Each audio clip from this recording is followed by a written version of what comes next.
Hey, so basically we're on my restaurant as you can see, and I have decided that if you didn't see my last video, which you should definitely go check it out, I'm no longer going for the leaderboard, so I am going to be changing my restaurant loadout. And I thought, you know what, screw it, I might as well make this a video, right? Because it's quite interesting, especially if you're in the same boat as me and you no longer want to just gain customers, you really just want to grind for money. Is what I'm actually focusing on. As you can see, I think I've dropped a few now because I wasn't on the game for a few hours. Oh no, I'm still 22nd. So I'm 22nd in the world, and I was pretty close to leaderboard, but I've sort of given up, and now I'm just going to change my layout to where I can grind tons of money. And it's the way I'm going to do it is I'm only going to be using the bottom floor, but make sure you leave a like, subscribe, comment down below, and yeah, let's just get into this. So what you want to do, well, this is the layout I'm going to be doing. You just want to break everything, pretty much. You just want to destroy everything in your restaurant. This is kind of sad to see. Actually, I'm going to keep that there. Keep the carpets. But yeah, you just want to break everything in your restaurant, which is what I'm going to be doing on every floor, pretty much. Well, all the tables anyway. But on this bottom floor, you sort of need to break everything. And I think, I'm pretty confident this is the best way to make a lot of money, like the fastest. Oh no, I've glitched on the teleporter. Right, let me close. It's also probably better to close your restaurant as well, so you haven't got everyone in the way. Okay, let's just break everything. Here we go. Actually, I've got quite a lot of stuff in here. Oh look, there's those gaming chairs. And also, I'm pretty sure the YouTuber chairs, they make more money than the VIPs. So if you have VIP tables, it'd probably be best to use those. No, the YouTuber tables. But I don't really have many, so probably won't be using them. Right, okay, here we go. We've almost broken everything. And boom. So, once you've broken everything, obviously I haven't broken everything on these floors just yet, but I will be soon. So what you want to do is you want to get your royal tables or your tiki tables. So you either want to use the royal tables or tiki tables. If you don't have royals, use tiki, because you want them to have 4 seats next to them, so you can get the 4 customers every time. If that might not make too much sense if you're like new to the game, but trust me, you want to look in the shop for the tiki table, because this 4-player table loadout is what is like the best. So you just want to place 2 rows like this. So you want to place 1 row, and there's a gap, and then there's 2 gaps, and then there's a row, and then you want to come over here. And actually no, we'll place the chairs right now. This is kind of just off memory as well. So you want to place all of the chairs just like so, like this, and then obviously on the other row as well. Almost placed them. Look how many royal chairs we have as well, by the way. We've got so many. Right. And then what you've just done on this side, you also want to do on this side. So you want to place a row of chairs. I didn't mean to place that like that. Oh, I didn't mean to place that. Also, I meant tables as well. I just realized I said chairs. I meant to say tables. So just a row of tables like this. You want to place 2 gaps. Then you want to do another row.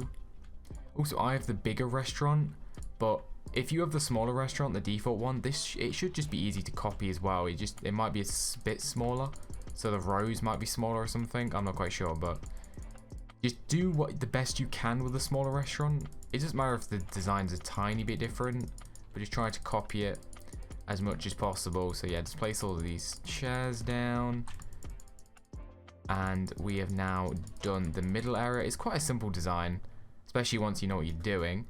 And then up here, you want to place, so for example, if this was a smaller restaurant, you could probably only fit 1 table up here, but because I've got the bigger restaurant, I can actually place 2. So smaller restaurant, you'd usually just place 1, but because I've got the bigger restaurant game pass, I can place 2. So you want to place 2 tables or 1, whichever size restaurant you have. Then you want to place 2 gaps, 2 tables, and then I believe we can place another one over here. So on this side where the door is, you want to place leave a gap. So actually no, wait, let's not complicate it, because I'm not quite sure how much room we have. Like I said, this is just off memory, because this is an old strat that used to make a ton of money, but I stopped doing it because obviously this isn't the best for customers. This is really only good for money. So alright, once you've placed your tables like that, then want to start building the kitchen. That's a good spot for the kitchen. So where is my appliances?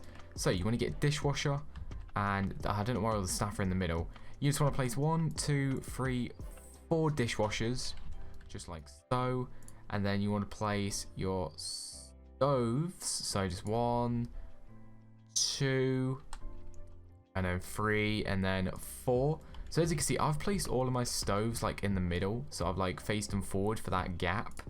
And then you just want to place 1, 2, 3 order stands just like that.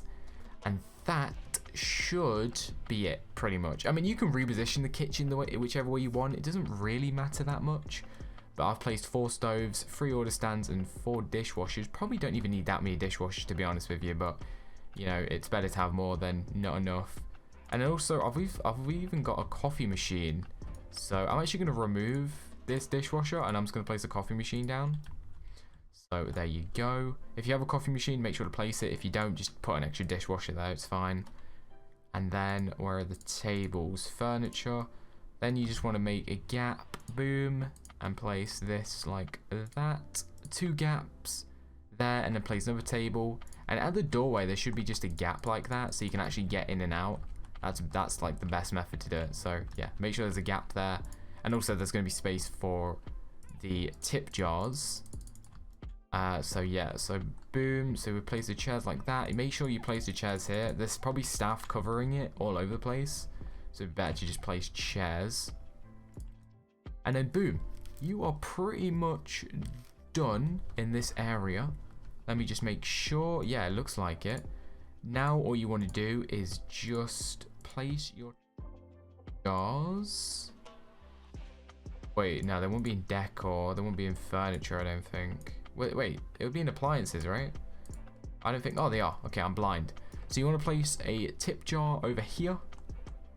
Like so, boom. And you want to place your other tip jar over there, just in those 2 corners. If you don't have tip jars, you can use gumball machines or arcade machines or popcorn machines, whichever you prefer. And also, it doesn't have to be the gold tip jars. It can be the big tip jar. It can be the blue tip jar. You know, whatever you can get. And also, to make this method way more efficient, you want to make sure you've got no tables and chairs on the floors above. So the customers don't come sit up here. The reason for this is so all your waiters and chefs, they're all focusing on the bottom floor.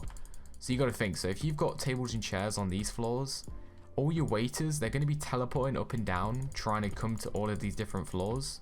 But if it's all on the bottom floor, then they won't even bother coming up here, so then they could just be faster on that bottom floor. Hopefully that makes sense.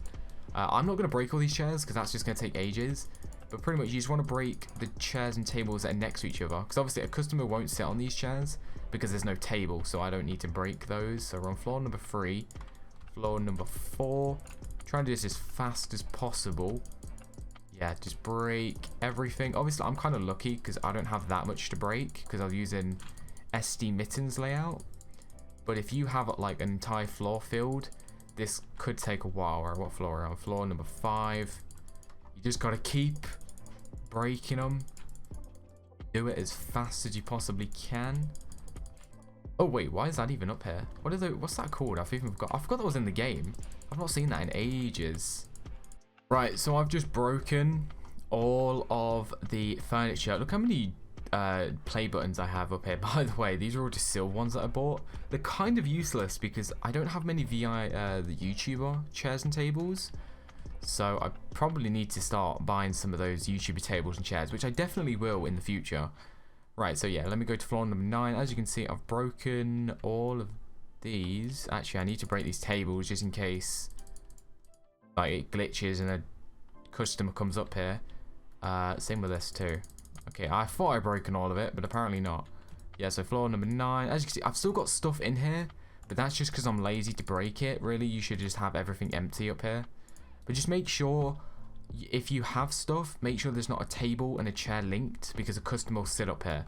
So just make sure no customers are going to be sitting up here, which obviously I've got chairs, but they can't sit on that chair without a table. So everything is set up and ready to go. So you can see I've got a kitchen set up and everything. So yeah, let me quickly explain why this is so efficient. It's because all of your waiters will stay on this floor. so it will make it go super quick. So we can actually open our restaurant now. Oh, did I just break something by mistake? Did I not? I don't know. I think I might have accidentally. Oh no, everything looks fine. So yeah, this means this room should get completely filled now, which is going to be really good. So yeah, this is such a good loadout. Right, so now we're just going to quickly have a look, and as you can see, it is pretty full in here. So yeah, this is the way it works. So obviously, because we've got no chairs and tables above us, all of our 10 floors is going to be combined to this one floor. And yeah, it's just really good, especially if you have tip jars as well with the VIP customers, because every single VIP customer that comes in will tip. So not only are you getting 3,000 each for each VIP customer, you're also getting like $700 to $500 a tip from every customer. So it is really good. And obviously, if you like AFK with this and leave it on all night, I mean, you'll come back with some billions, especially if you got all VIP customers. So yeah, hopefully this was helpful. I really appreciate you watching, and I will see you soon.